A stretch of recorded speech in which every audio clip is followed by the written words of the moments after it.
Y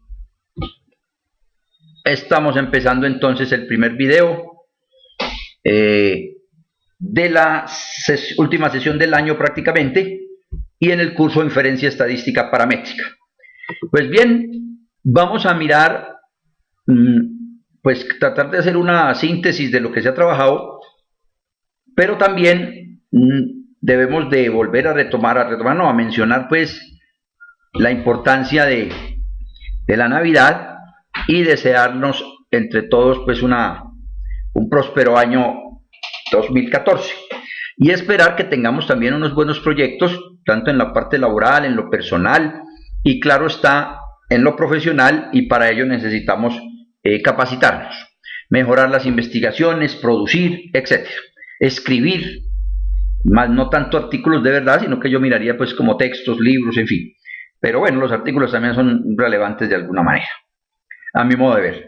Bueno, entonces ahora sí, entremos en materia. Y en esa síntesis que quiero mostrar, pues me apoyé en un documento que envié en la tarde, tomado por internet, ahí está la dirección en la parte inferior, pero de alguna manera sintetiza algunos elementos que vimos a través del curso, y además, pues tenemos otra mirada, otra forma de redactar, otra forma de presentar los temas. Pero me parece importante y útil esta situación. En la parte de identificación de hipótesis y haciendo este redondeo, estamos hablando, por ejemplo, la hipótesis nula, y era lo que hablábamos con Jesús también ayer. La hipótesis nula es la que contrastamos, lo que queremos debatir. Haciéndole el paralelo, la hipótesis alternativa niega H0. Y se supone que es mejor, es lo que nos dice el autor de este otro documento. Lo que sí es cierto es que, lo habíamos mencionado ya, la hipótesis alterna debate o entra a ser obviamente la contraparte de la hipótesis nula. Y la nula, como también se observa en esta presentación, siempre está incluido fundamentalmente el igual. Así sea menor o igual o mayor o igual, pero siempre está en la nula el igual. Eso es lo relevante que cambia. Bien, tenemos también que los datos pueden refutarla. Es decir, uno diría los datos muestran evidencia de que no podemos aceptar la H0. En el otro contraparte nos escriben los datos pueden mostrar evidencia a favor. Es decir, si los datos son muy diferentes con respecto al H0, o sea, el promedio igual a 20 o a 40, pues, si los datos son muy diferentes de ese número, entonces pensaríamos que obviamente son diferentes y aceptaríamos la hipótesis alterna. Bien, esperemos que Jairo, que está de nuevo en la sala, esté escuchándonos. Es el deseo, obviamente. Bueno, entonces aquí tenemos unas generalidades de la hipótesis para ir aclarando detalles. Ahora, ¿qué tenemos planteado acá como de síntesis y de lo que hemos trabajado en las hipótesis? El cuadro de la parte superior izquierda nos acuerda el tema de el error tipo 1 llamado alfa, ¿sí?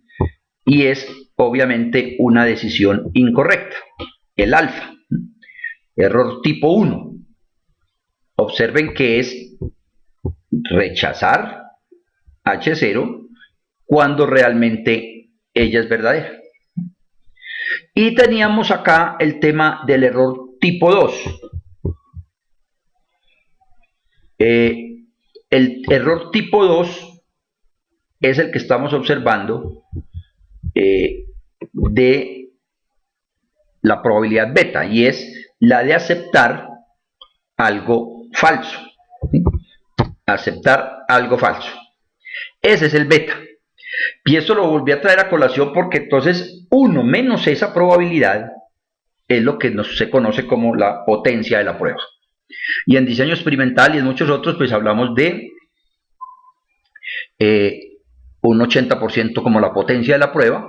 Muchos ejemplos los manejamos así o se manejan así. Entonces estamos dando a entender que un error tipo 2 de un 20% o un punto 20 mejor es muy validado en la literatura. Ahora, en el ejemplo de la parte inferior derecha, en el cuadro, ¿qué estamos diciendo? En este ejemplo, bueno, en el documento está toda esta parte, pues, ¿sí? En el documento que envié en la tarde, aquí estoy digitando lo que conversamos. Muy bien, aquí estaba digitando algo para Jairo. Muy bien, entonces ahí en este caso estábamos diciendo, o se dice en el ejemplo, hipótesis nula, la persona es inocente. La alterna, la persona es culpable. Pues bien, entonces aquí ¿qué estaríamos diciendo? Inocente y se declaró culpable.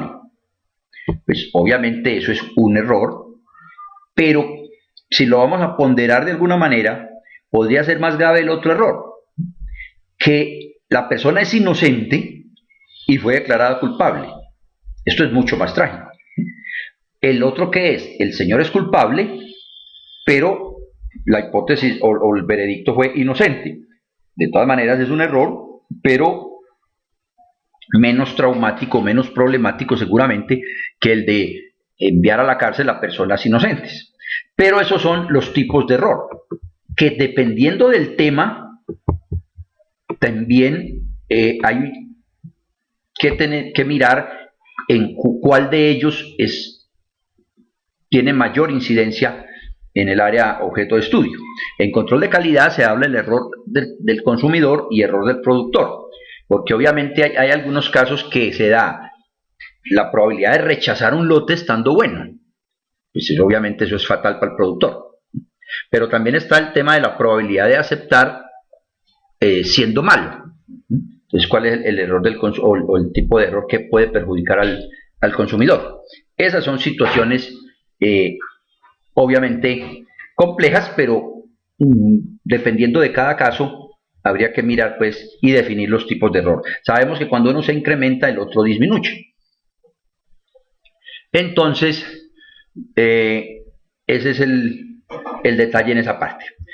En esta otra diapositiva, estamos retomando lo mismo, pero ya en un ejemplo con el tema de un tratamiento. ¿Cuál es lo correcto? El tratamiento no tiene efecto y así se decide. Por lo tanto, hay que tener en cuenta entonces ese detalle. Voy a parar aquí un momentico para